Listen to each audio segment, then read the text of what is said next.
Дали и колку вреди имотот на Славија останува отворено прашање и дали сумата од 218.000 евра е цената по која треба да се продава фирмата и имотот. Она што е јасно е дека управната зграда која се наоѓа во општина Газибаба и магацините кои се наоѓаат веднаш до општинската зграда во Кисела Вода вредат далеку повеќе од овие 218.000 евра. А она што може да се забележи е дека во околината на овие две локации има можност за урбанизација. Цената на акцијата е поставена номинално на 50 евра без да се изврши проценка на вредноста на имотот, што е проблематично, како и за вработените директорот, така и за опозицијската ВМРО-ДПМНЕ. Според информациите на Телма, директорот на Славија ќе биде сменет и на негово место ќе биде поставен кадар од алтернатива.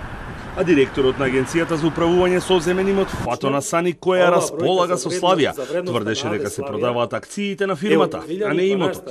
Но сепак, факт е дека тој што ќе стане собственик на акциите, автоматски го наследува имотот, како и долговите кон вработените и доверителите кои изнесуваат неколку милиони евра.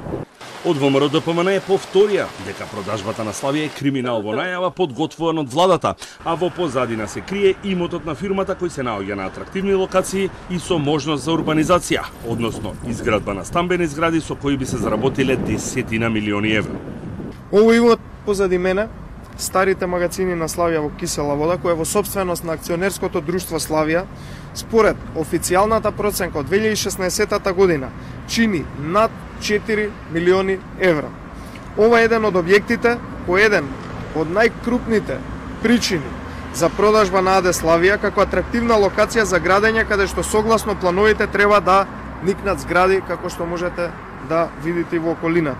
Предвидена урбанизација, тоа го насетил некој од власта и сака обезвредната фирма да купи за 218.000 евра и да заработи десетици милиони евра. Од СДСМ остана на ставот дека имотот на Славија е обезвреднет токму од владата предводена од ВМРО-ДПМНЕ, која продала 70% од имотот и дека во моментов долговите се неколку милиони евра. Владата се уште не се огласи официјално околу ова прашање.